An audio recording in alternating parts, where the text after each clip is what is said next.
Hello, everybody, and welcome back to our show.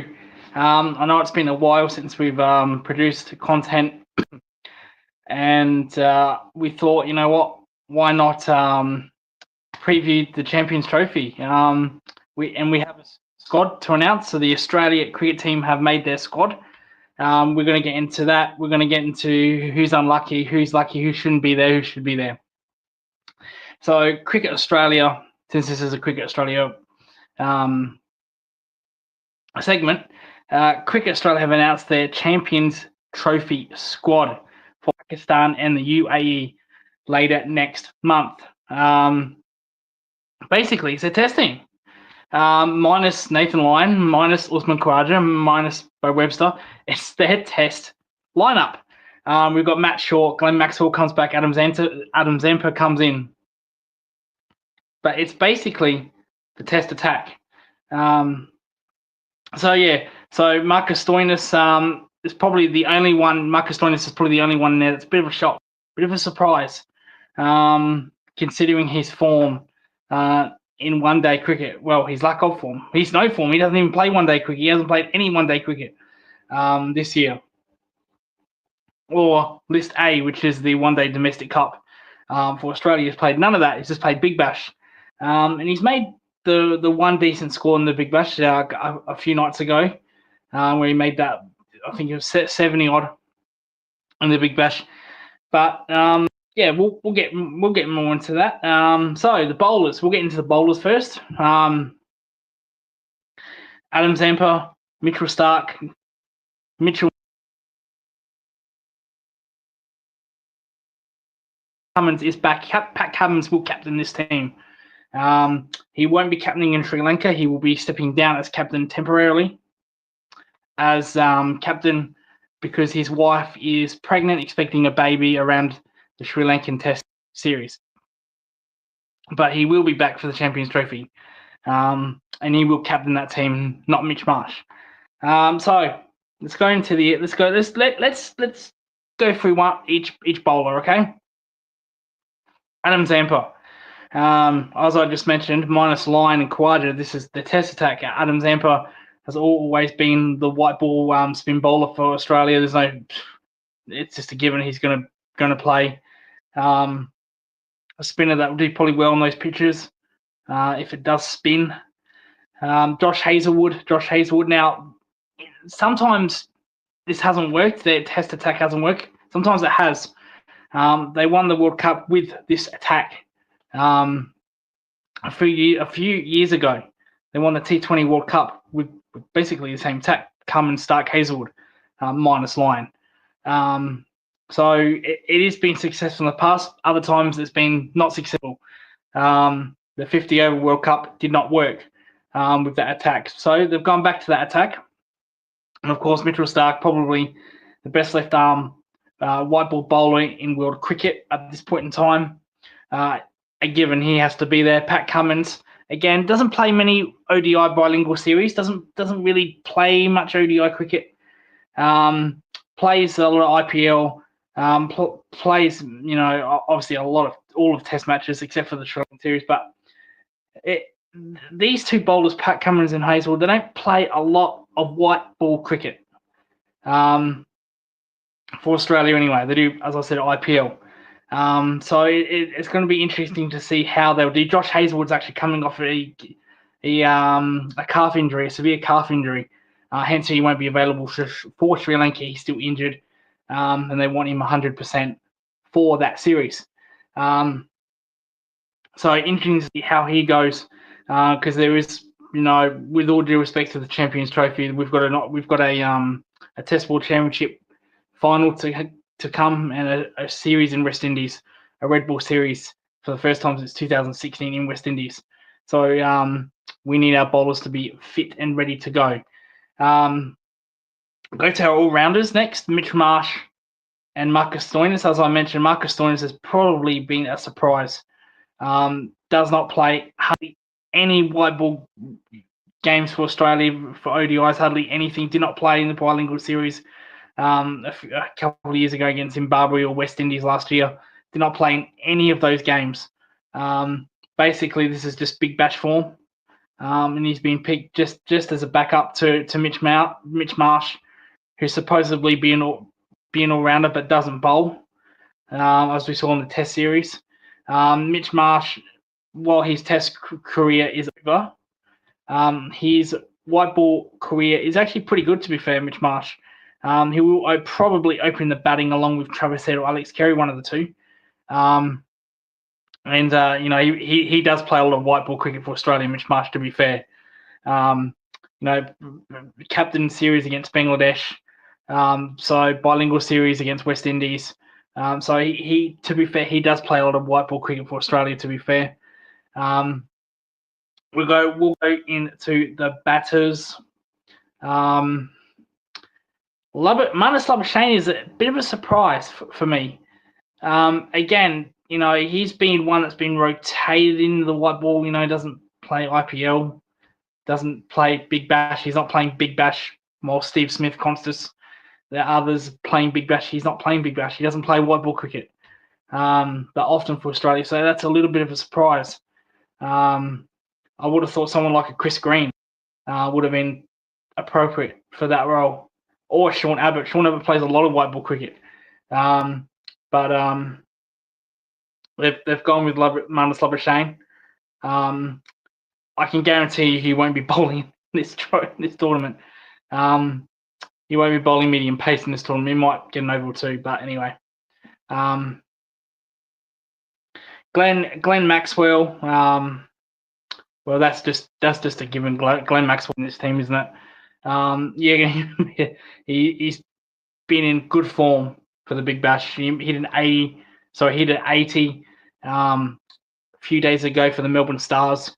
He's in terrific form. He's just the first one on the sheet.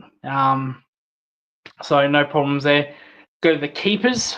Alex Carey, Josh Ingles. I think I'd like to see Josh Ingles start over Alex Carey for the white ball stuff. I think Carey can be the backup thing. It is white ball. Remember that it's 50 overs, so keeping is not as important as batting, compared to the Test matches where you have to bat and you have to keep.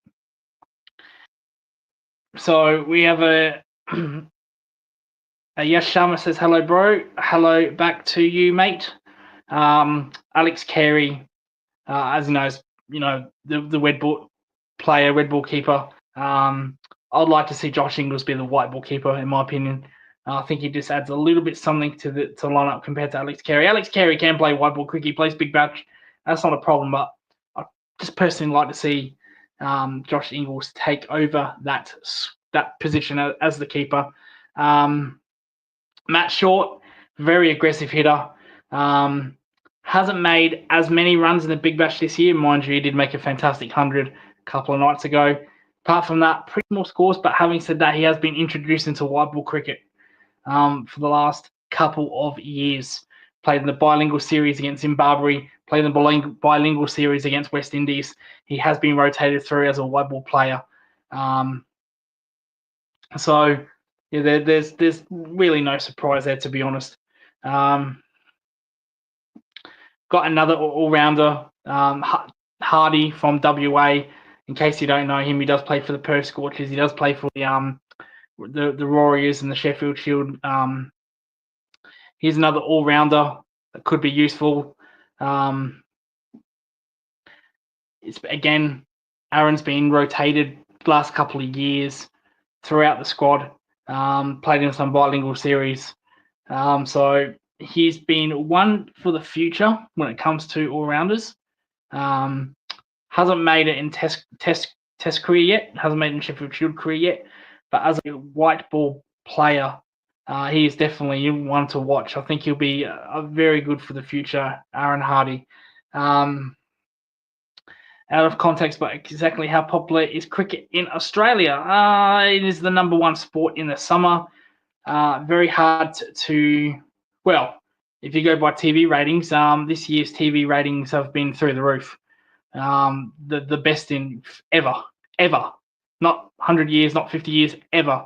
The most watched on the 7 app, which is the free-to-air network. So the ratings have just been number one. number one. So that can give you a good count of how popular cricket is. In the summer, can't compare it to winter because AFL is on during the winter, rugby is on during the winter, and it's just an unfair comparison. Crowds are going to be bigger in the AFL because the season goes longer from March to October. Cricket in Australia only goes from November to January, test matches anyway. So, of course, you're going to get bigger crowds in AFL and rugby league because it goes for longer, but you can't compare it. If you do want to compare cricket to a sport in Australia, compare it to Australian Open, compare it to the A-League soccer. The day one of the Australian Open, also number one for ratings in many, many years. So make that as you will. Back to the squad. Aaron Hardy. Here's an alt. We've covered Aaron Hardy.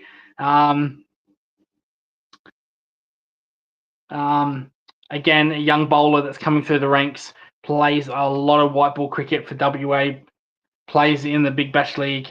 He's another one to watch.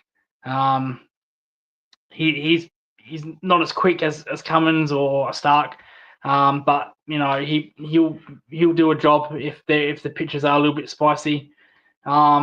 Probably not on Pakistan and UAE. Probably not. Probably I wouldn't mind seeing a Lance Morris, to be honest. I can't believe he hasn't played a test yet. Update on Cameron Green. Cameron Green will be out of this Champions Trophy. He'll be out of the Sri Lankan Test match. 50-50 for the World Test Championship. He's had back surgery from a stress fracture that takes 6 months. He had that surgery back in October, so October, November, January, February, March, April. Touch and go, maybe. So yeah, but his surgery went well, and he'll be fit and ready to go if required. Probably not the World Test Championship. They'll probably keep Webster, but they'll definitely bring Cameron Green maybe for the West Indies series. Back to the squad, and last one, Pat Cummins. Of course, he's going to. I just mentioned that earlier. He's going to captain the team. Again, he doesn't play a lot of white ball cricket. It just doesn't play. And it's going to be interesting. He's not playing in Sri Lanka due to his pregnant wife, which is understandable. So it'd be interesting to see how he goes in Josh Hazlewood. But there you go. That's the team for the Champions Trophy match. Stay tuned. I'm sure we'll release other teams later, like India. We've actually done England, by the way. I did that with James Butler a couple of months ago, actually. Is Spencer Johnson and Bartlett in the squad? If not, then why? They are not in the squad. Spencer Johnson and Bartlett not in the squad. Actually, very good question. Spencer Johnson hasn't played a lot of long ball cricket. He does play Big Bash. He's been playing Big Bash this season. Same with Bartlett. Spencer Johnson played in a Sheffield Shield match a couple of months ago. In a night Sheffield Shield match with the pink ball. Can you believe that? I was there? I was actually doing a video live at Adelaide Oval at the time. And he looked unfit. He didn't look unfit, but a bit shaky. It needs to take some time. So it's easy to bowl in the Big Bash because you're only bowling 4 overs. And you're not bowling them 4 in a row anyway. So you're probably bowling 2 and then at the death, another 2 overs. So really you're bowling 2 overs in groups of like 10. So no work rate is needed in the Big Bash when it comes to bowling, to be honest. Johnson, Spencer Johnson is a left arm bowler. There's a lot of talk that he could replace Stark once his test career is done, but he needs to play a lot of Sheffield Shield before we even consider him. With Bartlett, I'm not familiar with Bartlett, to be honest, so I can't really question that. I know he's been playing some Big Bash games recently, but I don't know much about Bartlett, to be honest, so sorry about that. Having said that, there is one name I should mention, Jai Richardson. Again, Jai Richardson has played a couple of back end of the Sheffield Shield, has played Big Bash. So he could have been one that was considered for this Champions Trophy. So I'm surprised he's not there. Along with Sean Abbott. Sean Abbott could have been another one. But Sean Abbott's going to Sri Lanka, so it's going to be pretty tough. Whether he'll play, I don't know. Probably not. What could be the new pace trio after the after the Ashes? I don't see any retirements coming soon. Having said that, Josh Hazlewood's injuries are getting a bit of a concern. I think with the Ashes, you're going to see green tops, and that means Scott Boland's probably going to take the mantle. So probably still Stark, Scott Boland / Hazlewood. Line's always going to be there. Pat Cummins. They're at the age where it's not time to rotate. If they were going to rotate, it would have been in the Indian series. If they would have lost that Test match in where was the second Test? Adelaide. If they would have lost that second Test in Adelaide, then probably we would have seen a whole bunch of rotations. But winning that series is probably unfortunate or fortunate event, however you want to see that, when it comes to picking the same players. Because I think Constas is the only one under 25 in that team. So, but anyway, I think they'll pick the same paces. Bowling stocks in Australia is actually pretty good, to be honest. This is the batting. That's a bit of a problem. But bowling, they got Fergus O'Neill, Spencer Johnson, Lance Morris, Corey Richard Shelley, who's an off spinner. Surprised he didn't go to Sri Lanka. So bowlers are no problem with bowlers. If bowlers went down, Nisa as well. Don't forget Nisa. But as I said, it's just the batters. The depth is pretty concerning, but not with bowlers. Very, very good with bowlers. I think Australia will always have good fine bowlers. I think that's their DNA, just to find good bowlers, and they've got plenty in the Sheffield Shield. So I don't ever think that's going to be a problem. Unlike batting is going to be a problem, especially when Khawaja retires. Khawaja should have probably retired in the India after Sydney, to be honest. I don't think he should have went to Sri Lanka. Should have probably been David Warner, who should have went to Sri Lanka and opened. Well, David Warner's leading in the league. There could have been an argument that David Warner should have played in the Champions Trophy. He is leading the Big Bash by runs. He has the most runs in the Big Bash so far. So there could have been an argument he plays in the Champions Trophy. But anyway, that is the end of the show. I'll answer this one more question. Any changes in the batting after the Ashes? Well, that depends on what the result is, Ayash. Like I said, if they lose to the Indian series, well, then we see sackings galore. If they lose the Ashes, I can guarantee you there will be sackings galore. Coach, captain, players will be stepped down. So it depends on its results. It's all about results when it comes to this team. They won't make any changes unless they lose. Unfortunately, I just hope it's not the Ashes. But anyway, thank you for the questions. Make sure to like and subscribe to this channel. I've done the England squad already a month ago with James Butler. Stay tuned for the Indian squad. When we get more information about Jasprit Bumrah, we'll do a show then. Personally, I don't think Jasprit Bumrah should play in that tournament anyway. I think they should just get rid of him for a very crucial series against England in England. But that's just my opinion. But anyway, thank you. Make sure to like and subscribe. And stay tuned for the next episode. Goodbye.